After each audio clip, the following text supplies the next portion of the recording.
Welcome दोस्तों, Delhi competition में आपका स्वागत है। आइए आज हम लोग केमिस्ट्री में जल पढ़ेंगे। जल के बारे में देखेंगे किस प्रकार के प्रश्न जल से संबंधित एग्जाम में आते हैं। तो चलिए चलते हैं अपने व्हाइट बोर्ड की तरफ। आइए देखते हैं। तो जल, वाटर, जिसे वाटर कहते हैं, जल का रासायनिक सूत्र H2O होता है। H2O आपको पता होगा ये कि जल का रासायनिक सूत्र H2O होता है। यह हाइड्रोजन का मोनो ऑक्साइड है, यानी जल जो है वो हाइड्रोजन का मोनो ऑक्साइड है। आप लोग इतने बातों को समझ गए कि जल हाइड्रोजन का मोनो ऑक्साइड है। जल दो प्रकार के होता है। जल दो प्रकार के होता है। पहला है मृदु जल और दूसरा है कठोर जल। यानी मृदु जल सॉफ्ट वाटर और कठोर जल हार्ड वाटर। चलिए अब हम लोग सॉफ्ट वाटर और हार्ड वाटर के बारे में जानते हैं। तो सबसे पहला है मृदु जल, सॉफ्ट वाटर। सॉफ्ट वाटर किसे कहते हैं? तो वैसा जल, सॉफ्ट वाटर उसे कहते हैं जिस जल में साबुन आसानी से झाग दे दे। आप लोग देखे होंगे कि जो जल हम लोग इस्तेमाल करते हैं उसमें साबुन आसानी से झाग दे देता है, तो उसे ही मृदु जल कहते हैं। यानी मृदु जल उसे कहा जाता है, सॉफ्ट वाटर, वैसा जल जो साबुन के साथ आसानी से झाग देता है, मृदु जल कहलाता है। वैसा जल जो साबुन के साथ आसानी से झाग दे दे, यानी जल में साबुन आसानी से घुल जाए। झाग किसे कहते हैं? तो झाग उसे कहते हैं, देखते होंगे आप लोग कि जब साबुन लगाते हैं तो फेना टाइप का निकलता है। मृदु जल में डिटर्जेंट या साबुन जब देते हैं तो ऊपर में जो फेना जैसे बनता है उसे ही झाग कहते हैं।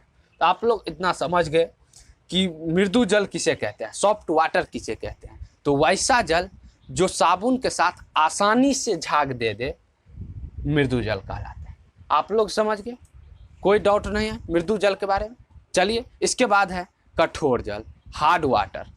अब हार्ड वाटर क्या कहता है, हार्ड वाटर के बारे में समझें। तो हार्ड वाटर में है कि वैसा जल जो साबुन के साथ आसानी से झाग न दे, हार्ड वाटर कहलाता है। यानी वैसा जल जो साबुन के साथ आसानी से झाग नहीं देगा, हार्ड वाटर कहलाएगा, कठोर जल कहलाएगा। आप लोग समझ गए, यानी जस्ट अपोजिट है इसका। मृदु जल में था कि साबुन के साथ आसानी से झाग दे दे, और कठोर जल में है कि साबुन के साथ आसानी से झाग न दे, कठोर जल कहलाता है। आप लोग मृदु जल और कठोर जल यानी सॉफ्ट वाटर और हार्ड वाटर, इन दोनों के बारे में अच्छे से समझ गए, कोई डाउट नहीं। आप लोग समझ गए, इन बातों को समझ गए। चलिए इसके बाद है कि कठोर जल। कठोर जल दो प्रकार के होते हैं। कठोर जल भी दो प्रकार के होते हैं। पहला है अस्थाई कठोरता और दूसरा है अस्थाई कठोरता। अस्थाई कठोरता यानी कठोर जल दो प्रकार के होते हैं। पहला अस्थाई कठोरता और दूसरा अस्थाई कठोरता। चलिए अब हम लोग अस्थाई कठोरता और अस्थाई कठोरता के बारे में जानते हैं। तो अस्थाई कठोरता, यह कठोरता Ca+Mg। अब Ca किसे कहते हैं? तो Ca calcium, calcium plus Mg magnesium. यानी यह कठोरता कैल्शियम प्लस मैग्नीशियम के क्लोराइड तथा सल्फेट के कारण होता है। यह कठोरता कैल्शियम प्लस मैग्नीशियम के क्लोराइड तथा सल्फेट के कारण होता है। यानी कैल्शियम और मैग्नीशियम होता है ना, उसके क्लोराइड तथा सल्फेट के कारण होता है यह अस्थाई कठोरता। इनको दूर करने के लिए तीन विधि दिया हुआ है। इनको दूर करने के लिए तीन विधि है। पहला है परम्यूटेट विधि, दूसरा है काल्गन विधि और तीसरा है आसवन विधि। पहला परम्यूटेट विधि, दूसरा काल्गन विधि और तीसरा आसवन विधि। परम्यूटेट विधि में परम्यूटेट विधि से जब इन कठोरता को दूर किया जाता है तो इसमें जियोलाइट मिला दिया जाता है। जब परम्यूटेट विधि से अस्थाई कठोरता को दूर किया जाता है तो उसमें जियोलाइट मिला दिया जाता है। आप लोग इतने बातों को समझ गए कि अस्थाई कठोरता यह कैल्शियम प्लस मैग्नीशियम के क्लोराइड तथा सल्फेट के कारण होता है। यानी कैल्शियम Ca और प्लस मैग्नीशियम Mg के क्लोराइड तथा सल्फेट के कारण होता है। और इनको दूर करने के लिए 3 विधि है। पहला परम्यूटेट विधि, इस विधि से इनको दूर करने के लिए इसमें जियोलाइट मिला दिया जाता है। दूसरा है काल्गन विधि और तीसरा है आसवन विधि। आप लोग इतना समझ गए। इसके बाद है अस्थाई कठोरता। चलिए अब हम लोग अस्थाई कठोरता के बारे में समझ गए। आप लोग अस्थाई कठोरता के बारे में अच्छे से समझ गए, कोई प्रॉब्लम नहीं है। यदि प्रॉब्लम होगा तो आप लोग कमेंट कर सकते हैं। कमेंट में आप लोग हमसे पूछ सकते हैं कि यहाँ न यहाँ दिक्कत है, हम फिर से बताएंगे। अब हम लोग अस्थाई कठोरता के बारे में जानेंगे। इससे पहले अस्थाई कठोरता के बारे में जानेंगे। अब हम लोग अस्थाई कठोरता देखते हैं। अस्थाई कठोरता कैल्शियम प्लस मैग्नीशियम के बाइकार्बोनेट के घुले होने के कारण होता है। यानी अस्थाई कठोरता जो है इसमें कैल्शियम और मैग्नीशियम के बाइकार्बोनेट घुले होने के कारण होता है। यानी अस्थाई कठोरता में कैल्शियम प्लस मैग्नीशियम के बाइकार्बोनेट घुला होता है। अस्थाई कठोरता में कैल्शियम प्लस मैग्नीशियम का बाइकार्बोनेट घुला होता है। आप लोग इतना समझ गए कि अस्थाई कठोरता में कैल्शियम और मैग्नीशियम के बाइकार्बोनेट के घुले होने के कारण होता है अस्थाई कठोरता। इसे दूर करने के लिए अस्थाई कठोरता में जो कैल्शियम और मैग्नीशियम का बाइकार्बोनेट घुला होता है, इसे दूर कैसे करेंगे? तो इसे दूर करने के लिए या तो उबाल देंगे या तो क्लार्क विधि से दूर करेंगे। क्लार्क विधि से दूर करने के लिए इसमें चूना मिला दिया जाता है, चूना डाल दिया जाता है। आप लोग समझ गए, या तो उबाल देंगे या तो इसमें चूना डाल देंगे, ये शुद्ध हो जाएगा। यानी अस्थाई कठोरता में जो कैल्शियम और मैग्नीशियम के बाइकार्बोनेट जो घुला होता है उसे दूर करने के लिए या तो उबाल देंगे या तो चूना डाल देंगे। और चूना डालकर करेंगे तो उसे क्लार्क विधि कहते हैं। क्लार्क विधि द्वारा चूना डालकर किया जाए। आप लोग इतना समझ गए कि अस्थाई कठोरता क्या है, अस्थाई कठोरता क्या है। तो आप लोग समझ गए कि कठोर जल 2 प्रकार के होते हैं, एक अस्थाई कठोरता और एक अस्थाई कठोरता। आप लोग अस्थाई कठोरता और अस्थाई कठोरता के बारे में जानेंगे। उसके बाद एक इम्पोर्टेंट नोट है कि अस्थाई कठोरता और अस्थाई कठोरता, अस्थाई कठोरता और अस्थाई कठोरता दोनों को दूर करने के लिए पराबैंगनी किरण तथा सोडियम कार्बोनेट Na2CO3 का प्रयोग किया जाता है। यानी कहता है कि अस्थाई कठोरता और अस्थाई कठोरता दोनों को जब हम दूर करेंगे तो पराबैंगनी किरण तथा सोडियम कार्बोनेट Na2CO3, आप लोग समझ रहे हैं बातों को कि अस्थाई कठोरता और अस्थाई कठोरता, अस्थाई कठोरता और अस्थाई कठोरता, इन दोनों को दूर करने के लिए पराबैंगनी किरण और सोडियम कार्बोनेट Na2CO3 का प्रयोग किया जाता है। आप लोग समझ गए इन बातों को। नोट 2 कहता है कि D2O भारी जल का अनुभाग 20 ग्राम है। D2O भारी जल का अनुभाग 20 ग्राम है, 20 ग्राम प्रति मिलियन है, प्रति मिलियन। आप लोग समझ गए कि D2O भारी जल का अनुभाग, D2O भारी जल का अनुभाग 20 ग्राम प्रति मिलियन है। इतना आप लोग समझ गए।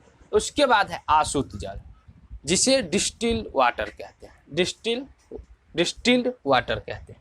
आसुत जल, आसुत जल किसे कहते हैं? चलिए अब हम लोग आसुत जल के बारे में जानेंगे कि आसुत जल क्या है, किसे कहते हैं आसुत।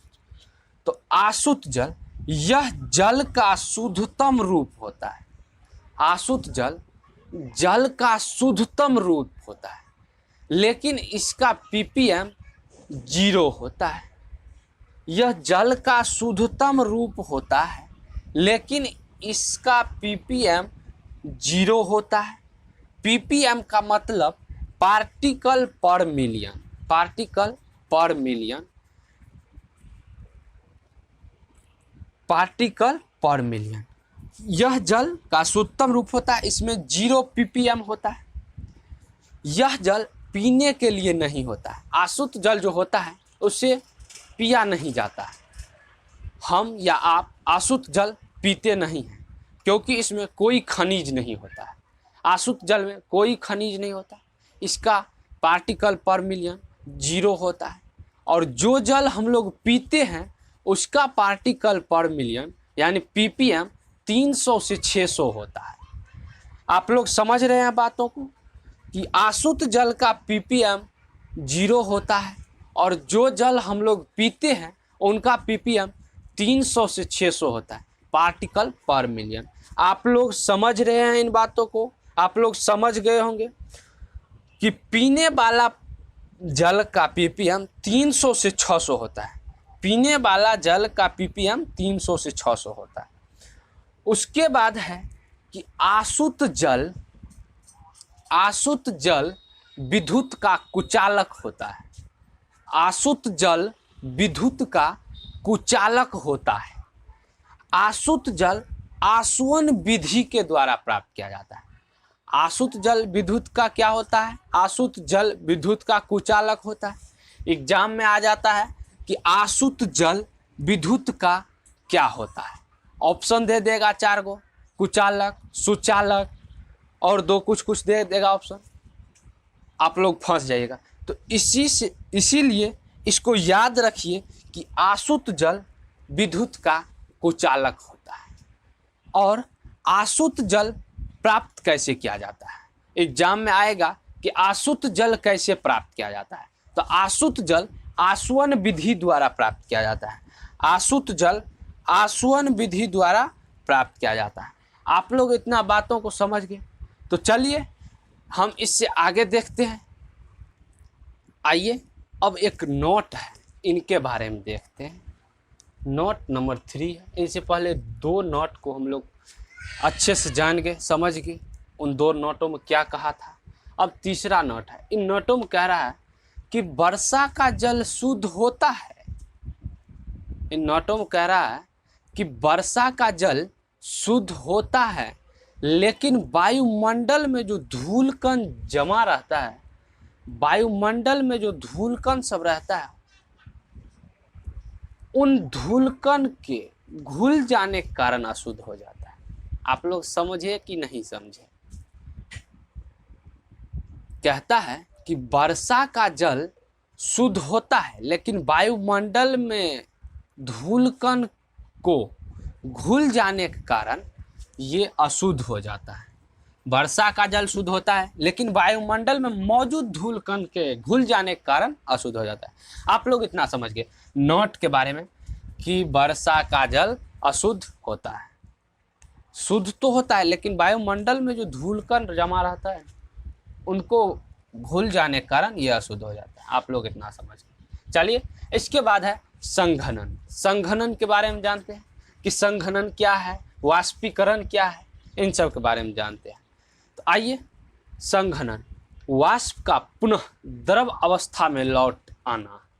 वाष्प का पुनः द्रव अवस्था में लौट आना संघनन कहलाता है। यानी वाष्प का पुनः द्रव अवस्था में लौट आना संघनन कहलाता है। आप लोग बातों को समझ रहे हैं कि वाष्प जो होता है, वाष्प भाप, जिसे हम लोग भाप कहते हैं, वो यदि पुनः जिस अवस्था में रहता है, द्रव अवस्था में लौट आए संघनन कहलाता है। यानी भाप जो होता है वो द्रव अवस्था में लौट आएगा तो उसी प्रक्रिया को संघनन कहते हैं। एग्जाम्पल में है वर्षा का होना। वर्षा का होना, बारिश नीचे से वाष्प बन के नदी का पानी, तालाब का पानी, गड्ढा सब का पानी, सड़क पे जो लगा होता है पानी, वो सब पानी वाष्प बन के ऊपर जाता है। और जब ऊपर जाता है और वर्षा बन के जब नीचे आता है तो उसे ही संघनन कहते हैं, उस प्रक्रिया को संघनन कहते हैं। यानी वाष्प बन के गया और द्रव अवस्था में लौटा। जब वर्षा होता है तो आप लोग देखते होंगे कि वो ओस जैसे नहीं गिरता है, बहुत पानी गिरता है, यानी वो द्रव अवस्था में होकर गिरता है। तो उसी प्रक्रिया को संघनन कहते हैं। आप लोग संघनन के बारे में समझ गए। चलिए, इसके बाद है वाष्पीकरण। वाष्पीकरण कहता है कि जल या द्रव का किसी तापमान पर वाष्प में बदल जाना वाष्पीकरण कहलाता है। यानी जस्ट अपोजिट है कि वाष्प का, संघनन में कहा था कि वाष्प का पुनः द्रव अवस्था में लौट जाना संघनन कहलाता है, और वाष्पीकरण में कह रहा है जल या द्रव को पुनः वाष्प में किसी तापमान पर वाष्प में बदल जाना वाष्पीकरण कहलाता है। यानी जल जो है वो वाष्प में बदल जाए किसी तापमान के कारण, तो उसे वाष्पीकरण कहते हैं। उस प्रक्रिया को वाष्पीकरण कहते हैं। आप लोग देखे होंगे कि कहीं पे पानी लगा हुआ रहता है और धीरे धीरे वो पानी कम हो जाता है। वो पानी जाता कहाँ है आखिर? तो वो वही पानी धूप के तापमान के कारण वाष्प बन के ऊपर चला जाता है और फिर वही पानी वर्षा होकर नीचे आ जाता है। तो जब वो वाष्प बन के ऊपर जाता है और वर्षा होकर नीचे आता है तो उस प्रक्रिया को संघनन कहते हैं। लेकिन जब वो पानी वाष्प बन के ऊपर जाता है तो उस प्रक्रिया को वाष्पीकरण कहते हैं। आप लोग संघनन और वाष्पीकरण इन दोनों के बारे में अच्छे से समझ गए। कोई डाउट है आप लोग कमेंट कर सकते हैं, कमेंट कीजिए, डाउट क्लियर हो जाएगा। उसके बाद है आसवन विधि। आसवन विधि, तो आसवन विधि में डिस्टिलेशन से आसवन विधि द्वारा वैसा द्रव को शुद्ध किया जाता है जिनके क्वथनांक के बीच बहुत अंतर हो। कहता है कि डिस्टिलेशन से आसवन विधि द्वारा वैसे द्रव को शुद्ध किया जाता है जिनके क्वथनांक के बीच बहुत का अंतर हो। ये दो चरण में होता है। पहला चरण संघनन और दूसरा चरण वाष्पीकरण। आप लोग इससे पहले संघनन और वाष्पीकरण के बारे में अच्छे से समझे। वही प्रोसेस, इसमें दो चरण है कि संघनन और वाष्पीकरण। तो आप लोग समझ गए आसवन विधि। डिस्टिलेशन से आसवन विधि द्वारा वैसा द्रव को शुद्ध किया जाता है। यानी आसवन विधि द्वारा वैसा द्रव को शुद्ध किया जाता है जिनके क्वथनांक के बीच बहुत अंतर हो। ये दो चरण में होता है, पहला संघनन और दूसरा वाष्पीकरण। आप लोग इतना समझ गए। इसके बाद एक नोट है, नोट नंबर 4। इससे पहले आप लोग 3 नोट के बारे में समझ गए। नोट नंबर 4 कहता है कि नमक का व्यावसायिक उत्पादन रिवर्स ऑस्मोसिस से होता है। नमक का व्यावसायिक उत्पादन रिवर्स ऑस्मोसिस से होता है। जिनके ऑस्मोसिस से होता है, परभाजी आसवन। आप लोग नोट के बारे में समझ गए कि नमक का व्यावसायिक उत्पादन रिवर्स ऑस्मोसिस से होता है। नमक का व्यावसायिक उत्पादन कहाँ से होता है, कैसे होता है? तो रिवर्स ऑस्मोसिस से होता है। उसके बाद है परभाजी आसवन। परभाजी आसवन, इस विधि द्वारा वैसे द्रव को अलग किया जाता है। परभाजी आसवन, इस विधि द्वारा वैसे द्रव को अलग किया जाता है जिनके क्वथनांक में कम का अंतर हो। इससे पहले आप लोग आसवन विधि में डिस्टिलेशन से आसवन विधि के द्वारा द्रव को शुद्ध किया जाता था, जिनके क्वथनांक के बीच में बहुत अंतर होता था। लेकिन यहाँ पे वही आसवन विधि द्वारा यदि परभाजी आसवन विधि द्वारा द्रव को अलग किया जाए तो उस द्रव को अलग किया जाता है जिनके क्वथनांक के बीच में कम का अंतर होता है। आप लोग समझ गए बातों को कि परभाजी आसवन इस विधि द्वारा वैसे द्रव को, परभाजी आसवन में परभाजी आसवन विधि द्वारा वैसे द्रव को अलग किया जाता है। परभाजी आसवन विधि द्वारा वैसे द्रव को अलग किया जाता है जिनके क्वथनांक के बीच में कम का अंतर हो। एग्जाम्पल में है पेट्रोलियम। पेट्रोलियम को परभाजी आसवन विधि द्वारा अलग किया जाता है। आप लोग बातों को समझ गए। उससे पहले आप लोग डिस्टिलेशन आसवन विधि द्वारा ये भी जान गए कि डिस्टिलेशन आसवन विधि द्वारा वैसे द्रव को शुद्ध किया जाता है जिसके क्वथनांक के बीच में बहुत का अंतर हो, और परभाजी आसवन विधि द्वारा वैसे द्रव को शुद्ध किया जाता है जिनके क्वथनांक के बीच का अंतर बहुत कम हो। आप लोग इन दोनों के बारे में समझ गए, विस्तार से समझ गए। डिस्टिलेशन आसवन विधि का एग्जाम्पल था संघनन, वाष्पीकरण, और यहाँ पे परभाजी आसवन विधि का एग्जाम्पल था पेट्रोलियम। आप लोग इन सभी बातों को समझ गए। तो चलिए, आप लोग इतना समझ गए, इसके बाद हम लोग ऊर्ध्वपातन के बारे में जानते हैं। अब हम लोग ऊर्ध्वपातन के बारे में जानेंगे। चलिए अब हम लोग ऊर्ध्वपातन के बारे में देखते हैं। ऊर्ध्वपातन वैसा पदार्थ जिन्हें गर्म करने पर, वैसा पदार्थ जिन्हें गर्म करने पर द्रव अवस्था में न आकर वाष्प अवस्था में आ जाता है, ऊर्ध्वपातन कहलाता है। ऊर्ध्वपातन आप लोग समझे या नहीं समझे? वैसा पदार्थ जिन्हें गर्म करने पर, वैसा पदार्थ जिन्हें गर्म करने पर द्रव अवस्था में न आकर वाष्प की अवस्था में चला जाए, उसे ऊर्ध्वपातन कहते हैं। आप लोग समझ गए कि वैसा पदार्थ जिन्हें गर्म किया जाता है लेकिन वो द्रव अवस्था में नहीं आकर वाष्प की अवस्था में चला जाता है, उसे ही ऊर्ध्वपातन कहते हैं। जैसे एग्जाम्पल में है कि कर्पूर का जलना, एकदम वीवी है, टॉपिक है, वीवी है। आप लोग इसे याद रखिएगा, एग्जाम में पूछता है, ये सब एग्जाम में पूछता है। आप लोग याद रखिए कि ऊर्ध्वपातन का एग्जाम्पल कर्पूर का जलना, आयोडीन, नौसादार और नेप्थेलीन। आप लोग समझ गए होंगे कि ऊर्ध्वपातन वैसा पदार्थ जिन्हें गर्म करने पर द्रव की अवस्था में ना जाकर वाष्प की अवस्था में चला जाता है, ऊर्ध्वपातन कहलाता है। एग्जाम्पल में कर्पूर, आप लोग देखे होंगे कि कर्पूर को जब गर्म किया जाता है तो वो द्रव अवस्था में ना जाकर वाष्प की अवस्था में चला जाता है, वाष्प की अवस्था में। आप लोग आयोडीन को भी गर्म करके देख लीजिए, द्रव की अवस्था में नहीं जाएगा, वाष्प की अवस्था में ही जाएगा।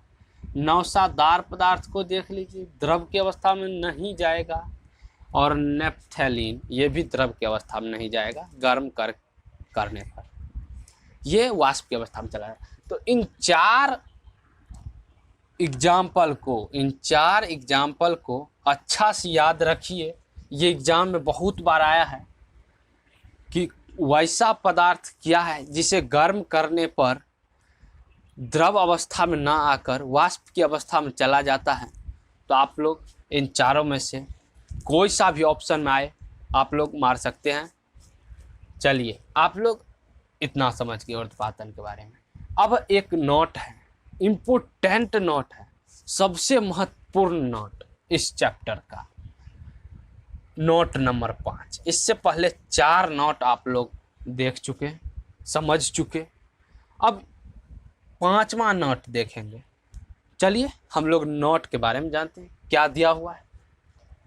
जब दो पदार्थ आपस में मिले हो, जब दो पदार्थ आपस में मिले हो और उनमें से एक ऊर्ध्वपातित हो और दूसरा ऊर्ध्वपातित न हो, जब दो पदार्थ आपस में मिले हो और उनमें से एक ऊर्ध्वपातित हो और दूसरा ऊर्ध्वपातित न हो, तो ऐसे पदार्थ को शुद्ध करने के लिए ऊर्ध्वपातन विधि को अपनाते हैं।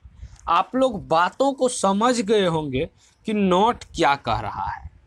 नोट कह रहा है कि दूगो पदार्थ है, दूगो पदार्थ जब आपस में मिल जाता है, दो पदार्थ जब आपस में मिल जाता है और एक ऊर्ध्वपातन रहता है और एक ऊर्ध्वपातित रहता है और एक ऊर्ध्वपातित नहीं रहता है, तो ऐसे पदार्थ को शुद्ध करने के लिए ऊर्ध्वपातन विधि को अपनाते हैं। ऊर्ध्वपातन विधि आप लोग समझ गए इन नोटों के बारे में। तो चलिए आज का क्लास इतना तक ही। जल में आप लोग हमारे ख्याल से सारा टॉपिक पढ़ लिए। अब जल में कोई टॉपिक छूटा नहीं। यदि आप लोगों के ख्याल से कोई टॉपिक छूटा है तो आप लोग कमेंट कर सकते हैं, हम उन टॉपिक पे बात करेंगे।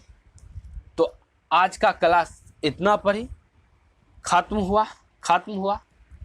अब नेक्स्ट क्लास में हम लोग इससे आगे पढ़ेंगे, फ्यूल के बारे में पढ़ेंगे। केमिस्ट्री का जल आज ख़त्म हो गया। इसके बाद केमिस्ट्री में हम लोग फ्यूल यानी ईंधन के बारे में पढ़ेंगे। तो आप लोग नेक्स्ट क्लास में ज़रूर जुड़िएगा। तब तक के लिए धन्यवाद। वीडियो को शेयर ज़रूर कीजिए, लाइक कीजिए, सब्सक्राइब कीजिए और बेल आइकन को दबाना ना भूलिए। आप लोग समझ रहे हैं बातों को और ज़्यादा से ज़्यादा शेयर कीजिए। चलिए, तो आज के लिए धन्यवाद।